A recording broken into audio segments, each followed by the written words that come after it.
Maayong buntag mga higala o ani ana isab kita magbiyahe na pud kita paingon sa atong trabaho no o kani mao ni atong view nga nakita while gabiyahe paingon sa atong trabaho. Nindot kaayo no bisag kuan katulgon pa pagka na imo makita nga view ug nagbaktas ra usab ta no kay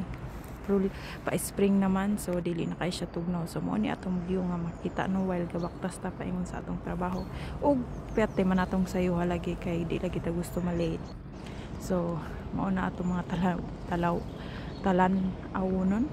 ug mao ni siya ang nag-explore na lang usab ta sa syudad sa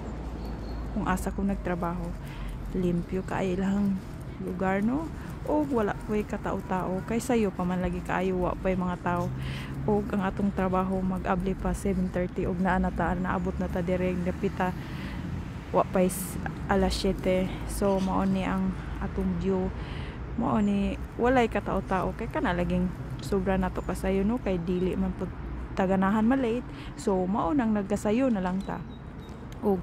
dili man gud tanan matagaan og tsansa nga makatrabaho sa gobyerno dire sa lugar kung asa ko karon. So mao na no, spring na gyud na gyud ang lugwa nga mga nindot nga mga bulak ug maayong buntag sa tanan.